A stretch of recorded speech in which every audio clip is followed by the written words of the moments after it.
Hey, I'm Sophia. And I'm Sanjana. And we're the SS Science. Get ready to sail with us Through a sea of scientific knowledge.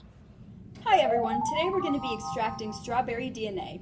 To learn all about DNA, here's what you'll need. Rubbing alcohol that is cooled, measuring cups and spoons, salt, water,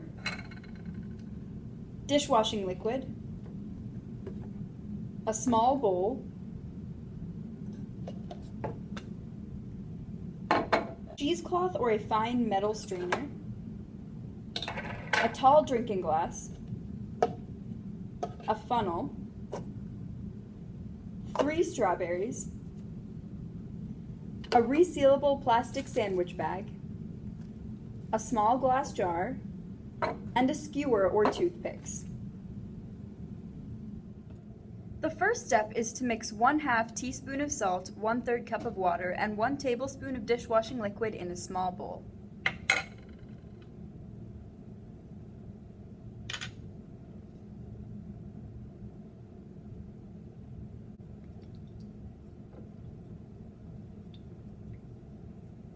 Then put the strainer over the funnel and put the funnel into the tall drinking glass.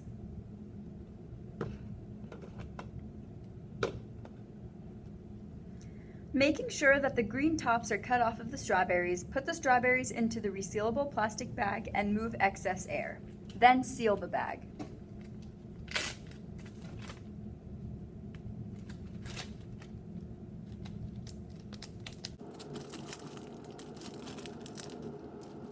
With your hands, squish the strawberries thoroughly for about 2 minutes.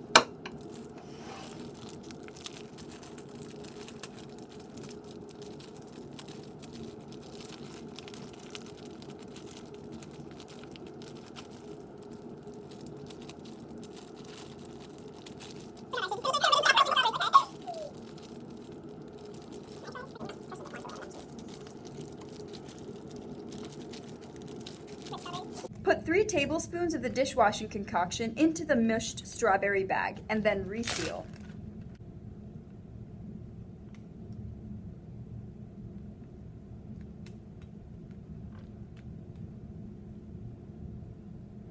Mash the strawberry liquid concoction together for 1 minute.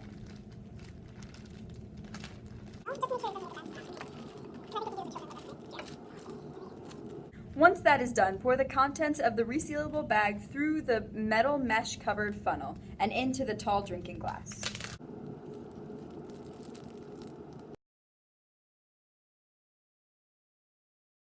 You may need to use something else to make sure that all the juice is brought into the tall drinking glass.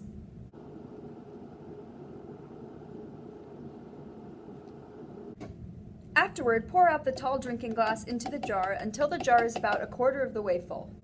Fill 1/2 cup of cold rubbing alcohol. Then tilt the jar and slowly pour the rubbing alcohol in.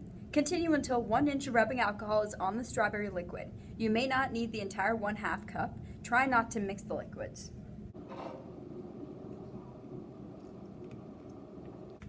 Watch and wait for a bit. The DNA should appear as clear, white, stringy stuff. After a few minutes, your mixture should start to look a little bit like this.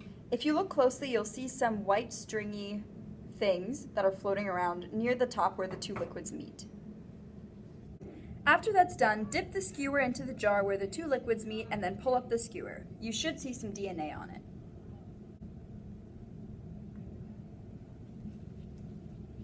So, what's this stringy white stuff? So that's actually DNA. DNA stands for deoxyribonucleic acid. But what's DNA? So DNA can simply be put as the blueprint for all organisms that are living. So for example, anything that's alive has DNA, like butterflies, foxes, humans, and of course, as we observed, strawberries.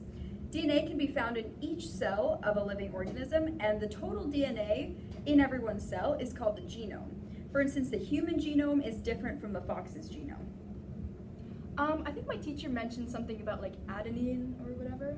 Yeah, so DNA is made up of nucleotides. A nucleotide is formed by a phosphate, a sugar, and a nitrogenous base. And there are 4 kinds of nitrogenous bases, which are adenine, thymine, guanine, and cytosine.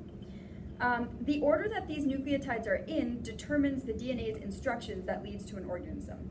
That speaks to a higher concept of translation and transcription, whereby the coding of each letter determines the type of protein that is created, and proteins are the things that carry out the functions in a living organism's body. That also means that DNA is a polymer. The monomers of DNA are nucleotides, and if you want to learn more about that, check out our slime video. Oh wait, I remember actually. I think adenine pairs with thymine and cytosine pairs with guanine, right? Exactly, those are called complementary base pairs. So this is possible because of the structure of a DNA. A DNA is formed in a double helix shape, and there are two strands, both of which are anti-parallel to each other. If one strand has AAG, its complementary base strand would have TTC. Okay, but what's a chromosome? So chromosomes are actually tightly packaged bundles of DNA, which are only present when the cell is dividing. Cell division is very important. If it goes wrong, it can have some pretty bad consequences like cancer. But for the most part, chromosomes are formed to make it easier for the cell to make sure it divides correctly. Think about this in terms of headphones. If you have a pair of headphones, you've probably learned from experience that it's best to have the headphones wrapped neatly around each other instead of in a big bundle, because it's a lot easier to use it when you have it neatly wrapped. So that's really cool, but how many chromosomes do people have? So it's really important that you ask about people, because every living organism has a different number of chromosomes in their cells. Every human has 23 pairs of chromosomes. The first 22 are autosomes, and the last pair of chromosomes that you have are gametes or sex chromosomes, and they determine your sex. For example, females have two X chromosomes, and males have an X chromosome and a Y chromosome. I hope you noticed that I said 23 pairs of chromosomes. That means that each of us has a total of 46 individual chromosomes in each cell. 23 come from our mom, 23 come from our dad, so we're genetically 50-50 from each of our parents. Oh, so this is cool. Is it just biology though? So this is a smaller part of biology. To be more specific, this falls under the umbrella of genetics. Genetics is the study of genes, genetic variation, and heredity. In other words, genetics studies DNA inheritance, the genetic differences between people and different species, and how traits get passed from parent to child. Okay, but what are genes? So genes are segments in our DNA that determine the traits that organisms have. For example, my genes dictate that I have black hair, brown skin, and brown eyes.